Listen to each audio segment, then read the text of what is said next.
Judges అయితే వాళ్ళకి నచ్చినట్టుగా రూల్స్ చేంజ్ చేస్తున్నారండి. నచ్చితే ఒకలా, నచ్చకపోతే ఇంకొకలా. అప్పుడే ఒకటి చెప్తున్నారు, తర్వాత ఇంకొకటి చెప్తున్నారు. కంటెస్టెంట్స్ బుర్ర అయితే ఖరాబ్ చేస్తున్నారు, పిచ్చోళ్ళని చేస్తున్నారు. వాళ్ళేమో కానీ మాకైతే చూసే పిచ్చోళ్ళం అయిపోతున్నాం. ఎందుకండి మీరే ఒకటి చెప్తారు, మళ్ళీ తర్వాత ఇంకొకటి చెప్తారు. వాళ్ళు ఏం తీసుకుంటారు, వాళ్ళు ఏం తీసుకోవాలి? టీఆర్పీ కోసం అయితే కొంతమందిని యూజ్ చేస్తున్నారండి, కొంతమందికి ఆపర్చునిటీస్ ఉన్నారు, మిగతా వాళ్ళందరికీ ఎందుకు ఇవ్వట్లేదు? అండ్ దీపక్ విషయానికి వస్తే క్లియర్గా తెలుస్తుంది. దీపక్ విషయంలో ఆయన కదిలిచ్చినాడు అందరిలానే. మీరు అది ఎడిటింగ్ కూడా చేయకుండా అట్లే టెలికాస్ట్ చేస్తున్నారు. ఆయన కదిలిచ్చిన తర్వాత మీరు నిజాయితీగా అన్నాడు అని ఎట్లా అంటారు? రోహిత్ స్ట్రాటజీ సూపర్ స్ట్రాటజీ అండి. ఇంకా అమన్ అయితే రెచ్చిపోయి అన్నాడు రోహిత్కి పోటాపోటీగా. Hemant as usual. అపూర్వ గారు అయితే అట్టర్ ఫ్లాప్ అండి. అపూర్వ గారు సంచాలకుగా చేసినారు, అట్టర్ ఫ్లాప్ అయినారు. ఎందుకు అంటున్నానో ఆమె టాపిక్ వచ్చినప్పుడు చెప్తా. వీడియో చివరి వరకు చూడండి. కొత్తగా చూసేవాళ్ళు మీరు సబ్స్క్రైబ్ చేయట్లేదు, లైక్ చేయట్లేదు, ప్లీజ్ దయచేసి చేయండి. లైక్ చేయండి, షేర్ చేయండి, సబ్స్క్రైబ్ చేయండి. మీ ఒపీనియన్స్ అన్నీ కామెంట్లో చెప్పండి. అండ్ ఇంట్రో అయితే, హలో అండి, అందరికీ నమస్కారం. వెల్కమ్ టు అవర్ ఛానల్ మా అన్వితాశ్రీ. నేను మీ సంధ్యా మహేష్. ఈరోజు ఎపిసోడ్ విషయానికి వస్తే బిగ్ బాస్ అగ్ని పరీక్ష 2 ఎపిసోడ్ నెంబర్ 8. అయితే ఫస్ట్గా వచ్చేసి ఇక్కడనే మన జడ్జెస్ చాలా అంటే చాలా డ్రామా ప్లే చేసినారండి. రావడమే డ్రామా. ఏంటి, అభిజిత్ బిందు గారు వచ్చినారు. రావడం అభిజిత్ రావట్లేదు, మీ ఆట తీరిక ఆయనకి మైండ్ పోయిందంట. అంటే అసలు ఫస్ట్ ఆఫ్ ఆల్ ఆయన జడ్జిమెంట్కి, ఆయన సెలక్షన్ ప్రాసెస్కి మా మైండ్ దొబ్బింది. ఆయన రాందే మంచిది అని అనిపించింది నాకైతే. మీలో ఎంతమందికి అనిపించిందో కామెంట్ చేయండి. కాకపోతే యాజ్ యూజువల్ ఆయన వచ్చినాడు, సూట్ కేసు పట్టుకొని వచ్చినాడు. నేనైతే డబ్బులు తెస్తుండు, మంచిగా ఎవరినో ఒకరిని వెళ్ళగొడతాడు, ఎవరో ఒకరు తీసుకొని వెళ్ళిపోతారు అని అనుకున్నా. అది కూడా గాయత్రి గారే వెళ్ళిపోతారు అని అనుకున్నా. కాకపోతే పవర్ కార్డ్స్ అని కొత్తగా తీసుకొని వచ్చినాడు. పవర్ కార్డ్స్ అంటే ఏం లేదండి, ఇమ్యూనిటీ కార్డ్స్ లెక్క. నువ్వు ఇది ఎలిమినేషన్ నుంచి తప్పుకోవచ్చు, లేదంటే నీ ప్లేస్లో ఇంకొకరిని చేర్చొచ్చు, లేదంటే వాళ్ళని నువ్వు ఇది ఇందులో నుంచి తప్పియచ్చు, లైక్ అట్లాంటి కార్డ్స్ అనమాట. అంత కొత్తగా ఏం లేదు, వాటిని అయితే ఇంట్రడ్యూస్ చేసినారు అంతే. ఆ పవర్ కార్డ్స్ ఇవ్వడానికి మన సీజన్ 1 కంటెస్టెంట్స్ వచ్చినారనమాట. ఫస్ట్ రావడం ప్రియా వచ్చింది. ప్రియా వచ్చి మాట్లాడుతుంది, ఇంట్రడక్షన్ ఇస్తుంది, అందరితో ఇంటరాక్ట్ అవుతుంది. అప్పుడు రాజకుమార్ గారిని లేపి మీలో ఇందులో అంటే తను అడిగింది, మీరు అందరు ఫ్రెండ్స్ అయ్యారా, ఒకరి గురించి ఒకరు తెలుసుకున్నారా, ఎందుకంటే అదే తర్వాత యూజ్ అయ్యింది, తెలుసుకోవాలి కదా, గ్రూప్ డిస్కషన్స్ ఉంటాయి అంటే. అవును, వాళ్ళు ఎవరు తెలుసుకోలేదంట. అండ్ ఈసారి అయితే అందరు చూస్తుంటే ఒక కాంట్రవర్సీ లేవు, గొడవలు లేవు, జస్ట్ వచ్చినమా ఆడినమా పోయినమా అన్నట్టే ఉందండి. ఎడిటింగ్ బాగాలేదు, ఇంక అవన్నీ తెలిసిందే కదా. సో అదనిపించింది. రాజకుమారి గారిని లేపగానే అడిగింది, ప్రియా అడిగినారనమాట, ఇందులో అందరిలో నీకు మోస్ట్ అన్డిజర్వింగ్ ఎవరు అని అంటే తను భయపడకుండా క్లియర్గా చూడండి, ఆమె తెలివి చూడండి ఎంత ప్లాన్డ్గా చెప్పిందో. అందరిలో కల్లా నాకు అన్డిజర్వింగ్ అపూర్వ గారు. ఎందుకనంటే అందరం కష్టపడి వచ్చినాం, అవును ఆమె కూడా కష్టపడి వచ్చింది, కానీ ఆమె వచ్చిన అవకాశాలన్నింటినీ చేజారుస్తున్నారు. అంటే ఏదో రీజన్స్ చెప్పి తప్పించుకుంటున్నారు. రీజన్స్ చెప్పి తప్పించుకుంటుంది అని అసలు యాక్చువల్లీ ఆమె రీజన్స్ ఏం చెప్పలేదండి. సో ఆమెకి అగ్ని పరీక్షలో రిజెక్ట్ చేస్తే ఆమె పోయి మళ్ళీ మోడలింగే చేసుకోవాలి కాబట్టి మిగతా వాళ్ళందరికీ అదేం లేదు. వాళ్ళు కట్ చేసుకున్నా వాళ్ళకి నడిచిపోతుంది, కానీ ఈమె మోడలింగ్ చేసుకోవడానికి హెయిర్ ఇంపార్టెంట్ కదా. సో మళ్ళీ నేను కట్ చేసుకుంటే ఎట్లా హెయిర్ అని చెప్పేసి ఆమె వెనక్కి తగ్గినారు. అలా రాజకుమారి గారు ఆమె ఒపీనియన్ చెప్పిన తర్వాత అపూర్వని అడిగితే నేనే మోస్ట్ డిజర్వింగ్ క్యాండిడేట్ అని చెప్పేసి అపూర్వ అన్నది. ఎందుకు అని అంటే వీళ్ళు అంటున్నట్టుగా నేను రీజన్స్ చెప్పేం తప్పించుకోలేదు, నన్ను నేను రిస్క్లో పెట్టుకొని కూడా అక్కడ ఎగ్జిట్ రౌండ్కి వెళ్ళినాను అంటే అసలు చెప్పాలి అంటే ఇక్కడ అపూర్వ గారు ఆమె వెళ్ళలేదండి. లీస్ట్ ఎవరైతే ఆడినారో వాళ్ళని బిగ్ బాస్ వాళ్ళే పిలిచినారు. ఆమంతలో ఆమె రిస్క్ చేసుకొని వెళ్ళలేదు. అది ఆమె ఒకటి తప్పు చెప్పింది, అదైతే నాకు కామెడీ అనిపించింది. ఇంకా దాని తర్వాత అంటే ఆమె గేమ్ ఆడి ప్రూవ్ చేసుకొని అక్కడ వరకు వచ్చింది. ఓకే, ఆమె కూడా అదే చెప్పింది, నేను ప్రూవ్ చేసుకొని వచ్చిన, నేనే అందుకే డిజర్వింగ్ అని అనగానే తర్వాత టాస్క్ స్టార్ట్ చేసినారు. ఇందులో ప్రియా గారు తీసుకొచ్చిన కార్డ్ ఏంటి అంటే రివర్స్ ద డెసిషన్ అనే పవర్ కార్డ్ అనమాట. సో గేమ్ స్టార్ట్ చేసినారు. గేమ్ స్టార్ట్ చేయడానికి ప్రియాని చూస్ చేసుకోమంటే రాజకుమారిని చూస్ చేసుకుంది. రాజకుమారి కార్డ్ నేను ఎవరిని చూస్ చేసుకుంటామంటే నేను సమోజ్జితో వెళ్తా, నాకు చరణ్ కావాలి అని అంటే చరణ్ వచ్చినాడు. చరణ్ కూడా ఇక్కడ చూడండి కామెడీ. అసలు చరణ్కి మొన్నటి నుంచి స్క్రీన్ స్పేస్ రావట్లే. అక్కడ వచ్చిన స్క్రీన్ స్పేస్ని ఎట్లా యూటిలైజ్ చేసుకున్నాడో చూడండి. అప్పటికప్పుడే స్పాంటేనియస్గా అసలు ఎట్లా అనంటే కామెడీ ఇట్లా చేసేస్తాడు. మనలో మస్తు కంటెంట్ ఉందండి, కంపల్సరీ వెళ్ళాల్సిందే ఈయన బిగ్ బాస్కి అన్నట్టుంది. అయితే అప్పుడు అంటాడన్నమాట, ఏంటి ఒకరు డిజర్వింగ్ అన్డిజర్వింగ్ గోలలో నేను డిజర్వింగ్ అని చెప్పేసి ప్రూవ్ చేసుకొని ఆ కార్డు తీసుకొని వెళ్ళిపోతా అని క్రియేట్ చేసినాడు. చేసిన తర్వాత అపూర్వ గారిని పిలిస్తే ముగ్గురు గేమ్ పెట్టినారు. ఏంటి, రెడ్ పంపు బ్లూ పంపు. ఇక్కడ చూడండి బిగ్ బాస్ వాళ్ళు స్ట్రాటజీ యూజ్ చేస్తారు. ఎట్లా అనంటే ఒక దాంట్లో తక్కువ గాలి నింపుతారు, ఒక దాంట్లో ఎక్కువ గాలి నింపుతారు, అంటే కెపాసిటీస్ అన్నమాట, తక్కువ గాలికి ఎక్కువ గాలి. సో అట్లా బ్లూ పంప్కి తక్కువ పెట్టినారు, రెడ్ పంప్కి ఎక్కువ పెట్టినారు. అట్లా గేమ్ ఏంటంటే ఆ 2 గేమ్స్లో నెంబర్స్ ఇచ్చారు అనమాట, 1 to 25, అందరికి 1 to 25 నెంబర్స్ ఇచ్చినారు. చూస్ చేసుకోవాలి. చూస్ చేసుకున్న తర్వాత వాళ్ళు అన్ని టైమ్స్ పంప్ చేయాలి. ఒకసారి ఒకవేళ 15 నెంబర్ చూస్ చేసుకున్నారు అనుకోండి, 15 టైమ్స్ పంప్ చేయాలి, అట్లా అన్నమాట. అట్లా చేస్తున్నారు అందరూ. వాళ్ళ ఏమంటారు చూస్ చేసుకొని నెంబర్స్ చెప్తూ ఉన్నారు. మెల్లిగా స్టార్ట్ చేసినారు. రాజకుమారి గారు ఒక్కటేసారి 21 చెప్పినారండి. నాకైతే షాక్ అనిపించింది. ఆ చూస్తుంటేనే పగిలిపోద్దేమో అని హార్ట్ బీట్ ఇట్లా కొట్టుకుంటుంది. ఆమె 21 అనేసరికి లైక్ అని చెప్పేసి బేసిక్గా వీళ్ళు ఫస్ట్ అవును కరెక్టే, వీళ్ళు ఈ స్ట్రాటజీ ఫస్ట్ యూజ్ చేయాల్సింది, పెద్ద నెంబర్ నుంచి చిన్న నెంబర్లకి రావడం. బట్ ఇంక వాళ్ళ భయం వాళ్ళకి, వాళ్ళ స్ట్రాటజీ వాళ్ళు యూజ్ చేసి అందరు అట్లా అయిపోయినారు. లాస్ట్కి అపూర్వ గారిది బ్లాస్ట్ అయిపోయిందండి. అపూర్వ గారిది ఎక్కడ అంటే బ్లూ పంప్ ఏదైతుందో 92కి వచ్చిన తర్వాత, 92 or 72కి వచ్చిన తర్వాత అపూర్వ గారు సడన్గా 13 చూస్ చేసుకున్నారండి. ఆమె చూస్ చేసుకోవడం కూడా బెలూన్ని ఇట్లా వెళ్ళి ఇట్లా వచ్చి చెక్ చేసి చూస్ చేసుకున్నారు. సడన్గా ఒకటేసారి 13 అన్నారండి. 13 అనేసరికి ఒక 3 పంప్ చేయగానే బెలూన్ బ్లాస్ట్ అయిపోయింది, ఆమె వెళ్ళిపోయినారు. దాని తర్వాత ఇంక చరణ్కి రాజకుమారికి నడుస్తుంది. అది అప్పటికే ఫుల్ అయిపోయింది, అది అయినా పగిలిపోయింది. సో ఇప్పుడు దీంట్లో ఏంటి అంటే కొంచెం ఎక్కువ కెపాసిటీ ఉంటుందేమో అని చెప్పేసి చూస్ చేసుకున్నారు. అయిపోయినాక రాజకుమారి గారు ఒక్కటేసారి 14 నెంబర్ చెప్తున్నారండి. 14 చెప్తున్నారు. ఎందుకంటే 14 చేసిన తర్వాత అంటే ఇక్కడ ఆమె స్ట్రాటజీ యూజ్ చేసింది అని అంటున్నారు, కానీ నాకైతే అట్లా ఏం అనిపించలేదండి. నాకైతే బేస్డ్ ఆన్ లక్ అనే అనిపించింది. ఎందుకు అని అంటున్నా అంటే అందులో ఆమె స్ట్రాటజీ యూజ్ చేసి ఆమె చేసి అంతగా నాకు ఏం అనిపించలేదు. ఎందుకనంటే దాంట్లో ఎంత గాలి పడుతుందో ఎవరికి తెలీదు. ఆమె అట్లా నేను గెలిచిన తర్వాత నేను అది ఒక అంచనా వేసుకున్నా అని చెప్పేసి అన్నారు. ఓకే, క్యాలిక్యులేట్ చేసుకోవచ్చు, టచ్ చేస్తే కొంచెం క్యాలిక్యులేట్ చేసుకునేంత ఉంటుంది. మేబీ ఆ పంప్ చేసే దాన్ని బట్టి కూడా క్యాలిక్యులేట్ చేసుకునేంత ఉంటుంది. మరి ఆమె ఇట్లా అట్లా క్యాలిక్యులేట్ చేసుకుందేమో. ఇంకా దాని తర్వాత చరణ్ పాపం 5 చూస్ చేసుకున్నాడండి. 5 చూస్ చేసుకున్నాడు. 3 చూస్ చేసుకుంటే అయిపోని నా మనసులో చాలా అనుకున్నా. బట్ 5 చూస్ చేసుకున్నాడు. 4th కొట్టగానే 5th దానికి బ్లాస్ట్ అయిపోయింది. అక్కడితో ఇంకా రాజకుమారి గారు విన్ అయిపోతే ఆమెకి పవర్ కార్డు ఇచ్చినారు, అయిపోయింది. దాని తర్వాత మనీష్ వచ్చినాడు. నవదీప్ గారు ఎగ్జిట్ అయిపోతున్నారు అప్పటికి. నవదీప్ గారు నాకు పని ఉంది, నువ్వు క్యారీ చేయన్న తర్వాత నవదీప్ వెళ్ళిపోయాడు. మనీష్ వచ్చిండు. మనీష్ తీసుకొచ్చిన card skip the round. Game వచ్చేసి ఏంటంటే ఫిష్లని పట్టాలన్నమాట. ఒక పెద్ద ప్యాన్ ఉంటుంది, విసనకర్ర లాంటిది ఉంటుంది. దాంతో విసురుతూ ఆ ప్యాన్లో ఫిషెస్ పట్టాలి.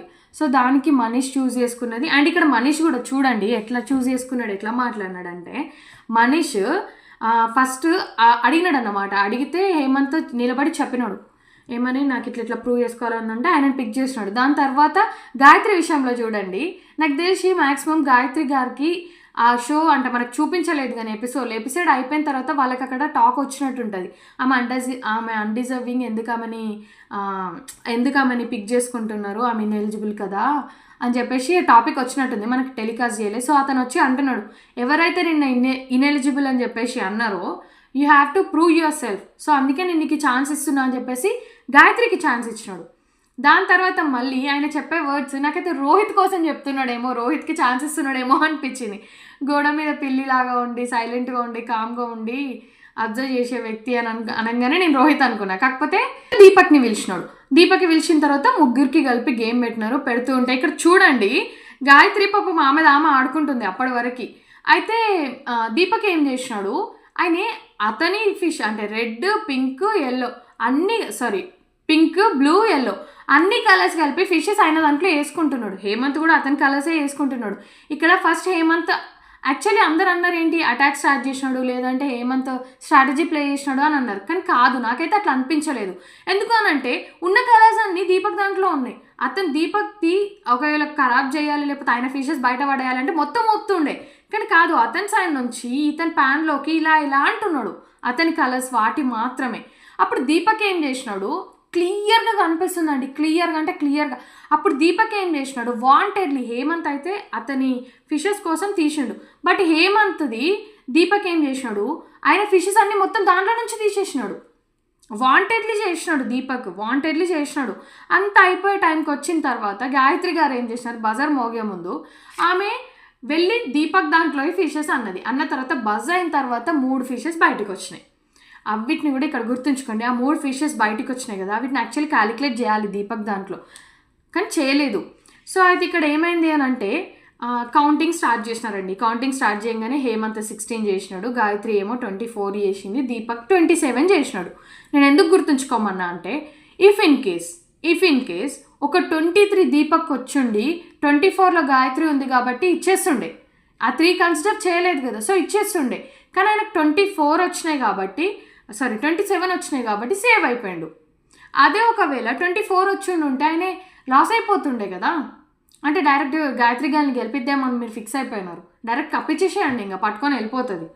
ఏందండి అసలు నాకు అర్థం కాక అడుగుతా. అక్కడ కూడా అన్ఫేర్ చేసినారు జడ్జెస్, అది లెక్క పెట్టలేదు. 23+3 27+3 30 ఫిషెస్ పట్టినాడు. సో ఇంక ఆ రకంగా ఇక్కడ కామెడీ చూడండి. నేను ఎందుకు అంతగానం అంటున్నానంటే ఆయన గెలిచినాడా, ఆయన కూడా ఏమంటారు కదిపించినాడా, చెప్పినాడు అన్నమాట. నేను నా స్టాండర్డ్ అంటే నేను నా మాటకి నా వర్డ్స్కి స్టాండర్డ్స్ ఇచ్చి నేను ఫెయిర్గా ఆడాలి అని చెప్పేసి నేను ఆడినాను, నేను ఏ అన్ఫేర్ చేయలేదు అనుకుంటాను అన్నాడు. అని అనగానే హేమంత్ కూడా వాళ్ళు కదిలిస్తా, నేను కదిలిసిన, గాయత్రి కూడా లాస్ట్లో నేను కదిలిసిన, వాళ్ళు కదిలిస్తాయని చెప్పింది. చెప్పిన తర్వాత బిందు అయితే నిల్చొని చప్పట్లు కొడుతుంది. నిల్చొని చప్పట్లు కొట్టుకుంటే చెప్తుంది, అవును వాళ్ళు అట్లా కదిలిచ్చినారు కానీ దీపక్ అయితే అసలు ఎవరిని కదిలిపించలేదు, ఆయన దాన్ని ఆడుకున్నాడు, ఫేర్గా అన్నాడు, నిజాయితీగా అన్నాడు, నాకు అదే నచ్చింది అనుకుంటా చప్పట్లు కొట్టుకుంటా చెప్తుంది. నాకైతే కామెడీ అనిపించిందండి. కామెడీ అంటే కామెడీ అనిపించింది. క్లియర్గా కనిపిస్తుంది ఫుటేజ్లో, క్లియర్గా చూపించినారు. మీరు ఎడిటింగ్ అన్నా చేయలేదు మీరు మాకు కనిపించకుండా ఉండడానికి. ఒకవేళ ఎడిటింగ్ వేసి ఉంటేనన్నా కనిపిస్తలేదు అని అనుకుంటుండే మేము, కనిపించలేదు, అరే అవును నిజాయితీగానే అన్నాడు అని అనుకుంటుండే. బట్ క్లియర్గా కనిపిస్తుంది మాకు, ఎందుకు మమ్మల్ని కూడా ఎడ్డోళ్ళని చేయడం, అదైతే ఒకటి చాలా వరస్ట్ అనిపించిందండి. అండ్ దాని తర్వాత వచ్చేసి ఇక్కడ చూడండి కామెడీ, హేమంత్ని తర్వాత ఏమని అంటున్నారంటే, వావ్ హేమంత్ స్ట్రాటజీ బాగా ప్లే చేసినావు, ధైర్యం చేసుకొని మరి నువ్వు కదిపియడానికి చూసినావు, కదిలిచ్చినావు అని చెప్పేసి అట్లా ప్రొవోక్ చేసినారు. కాకపోతే బేసిక్గా హేమంత్ కావాలని చేయలేదు. సరే అని చెప్పేసి అయిపోయిన తర్వాత మళ్ళీ నెక్స్ట్ ఎవరు పవన్ కళ్యాణ్ వచ్చినాడండి. పవన్ కళ్యాణ్ వచ్చినాడు, రావడం ఎంట్రీ నెక్స్ట్ లెవెల్ అనిపించింది, బాగా అనిపించింది మూమెంట్స్. ఎందుకంటే అగ్నిపరీక్ష 1లో ఆయనను చూసి ఇప్పుడు స్టేజ్ మీద అట్లా కబ్బట్టుకొని చూస్తుండేసరికి చాలా అంటే ఒక 1 year ఎంత మార్చేసింది, ఒక 1 yearలో ఏమేమి జరిగినాయి అనేది అనిపించింది. బట్ ఏంటంటే అబ్బాయి ఎంత కామన్ మ్యాన్ లాగా అంటే ఆయనకు ఇన్స్టాగ్రామ్లో ఫాలోయింగ్ లేదు, ఒక కామన్ మ్యాన్ లాగా వచ్చి ఆ టాస్క్లు ఆడి, ఫిజికల్గా ఆడి, ఎమోషనల్గా బ్యాలెన్స్ చేసుకొని అన్ని రకాలైన క్యారెక్టర్ అనే బిహేవియర్ని చూసి జనాలు ఓటేసినారు. బట్ ఇక్కడ అతను వచ్చి ఏం చేసినాడు, ఆ ప్రైడ్ మూమెంట్ ఉంటుంది కదా, అది ఓకే డెడికేట్ చేయడం, కొంతవరకు డెడికేట్ చేయడం ఓకే, వాళ్ళ వల్లనే వాళ్ళు గైడ్ చేసినారు అని చెప్పేసి. బట్ వాళ్ళ వల్లనే నేను ఇక్కడ ఉన్నా అని చెప్పేసి ఓవర్గా చెప్పేసరికి నాకు కొంచెం అంతగానే ఇయ్యొద్దు, అంత క్రెడిట్స్ ఇవ్వద్దు. ఎందుకంటే నిన్ను నీ పర్సనాలిటీ చూసి జడ్జెస్ అందరూ ఓట్ చేసినారు, జనాలు ఓట్ చేసి నేను గెలిపించినారు. సో అలాంటప్పుడు నువ్వు జడ్జెస్కి అంతగానో ఓవర్గా డప్పు కొట్టినట్టు, వాళ్ళని ఏదో లేపాలి, రెచ్చగొట్టాలి అన్నట్టుగా డప్పు కొట్టిండు వాళ్ళకైతే మొత్తం. నాకైతే అదే అనిపించింది, గ్యాస్ కొట్టిండు వాళ్ళకని అనిపించింది. అండ్ దాని తర్వాత ఇంక అడుగుతున్నాడు అన్నమాట కంటెస్టెంట్లని ఏమని. ఆయన వెళ్ళేప్పుడు కూడా చాలా పెద్ద ఓవర్గా స్పీచ్ ఇచ్చినాడు. మీరు చేయడం వరకే, వాళ్ళు చెప్పింది వినండి, వాళ్ళు చెప్పింది వింటేనే మీరు గెలుస్తారు, వాళ్ళు నేర్పిస్తారు మీకు, ఆడడం మీ తీరు, గెలిపించడం వాళ్ళ తీరు, ఎలా గెలవాలో చెప్తారు, వాళ్ళని తీసుకోండి అని అంటే వాళ్ళు సక్సెస్ఫుల్, వాళ్ళు ఫస్ట్ సీజన్ సక్సెస్ఫుల్, సో వాళ్ళు సక్సెస్ఫుల్ కాబట్టి ఈ షో సక్సెస్ఫుల్గా రన్ అవుతుంది అని చెప్పేసి అట్లా డబ్బ కొట్టినాడు అన్నమాట. ఇంక దాని తర్వాత లేపినాడు కంటెస్టెంట్లని, అంటే అడిగినాడు అన్నమాట, ఏంటి మీరు ఎందుకు బిగ్ బాస్లోకి అని అనుకుంటే బాగిని లేపితే చెప్పింది నాకు కావాలి అని చెప్పేసి మిథిలేష్ చెప్పినాడు. తర్వాత అమన్ నెక్స్ట్ లెవెల్ అనిపించింది నాకు ఆన్సర్, వై నాట్ మీ అని అంటాడు, వై నాట్ మీ నాకు అక్కడే సూపర్ అనిపించింది. ఇంక అమన్ పేరు కూడా పాపం పవన్కి తెలీదు, శ్రీముఖిని అడిగితే చెప్పిన తర్వాత చూసి కూడా అమన్నే చేసినాడు. దాని తర్వాత బిందు వచ్చేసి మిథిలేష్ని చేసింది. అభి చూడండి అసలు రోహిత్ని అయితే వదలతలేడండి బాబు. ఇంకా అభిజిత్ రోహిత్నే సెలెక్ట్ చేసినాడు. సో ముగ్గురు వచ్చినారు, ముగ్గురికి టాస్క్ పెట్టినారు. ముగ్గురికి టాస్క్ పెట్టిన తర్వాత ఏం టాస్క్ అని అంటే శాండ్ పిల్లో టాస్క్ అనమాట.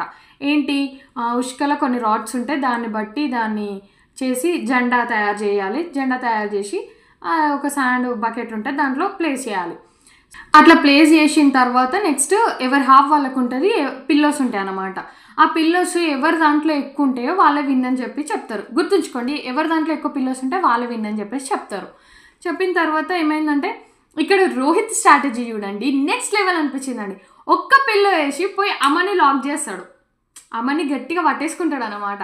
చేసిన తర్వాత అట్లే కాసేపు అయిన తర్వాత బిందు చెప్తుంది, ఆ అబ్బాయి ఏం చేస్తాడంటే పాపం వేసింది ఏదో మొత్తం ఆయన దాంట్లో కూడా వేయలే, ఎక్కువ అమ్మ దాంట్లో వేసి తక్కువ ఆయన దాంట్లో ఉండేలాగా అయిందనమాట. ఎటు కాకుండా బిందు చెప్తుంది, అది నువ్వు వేసింది కూడా కరెక్ట్ లేదురా నీ దాంట్లో అనేసరికి మళ్ళీ పాజ్ చెప్పి గేమ్ మళ్ళీ స్టార్ట్ చేస్తారు. చేయగానే మళ్ళీ సేమ్ ఎవరిది వాళ్ళు వేసుకుంటారు, వేసుకోగానే మళ్ళీ అటాక్ చేసుకుంటారు, మళ్ళీ ఫిజికల్ అవుతారు.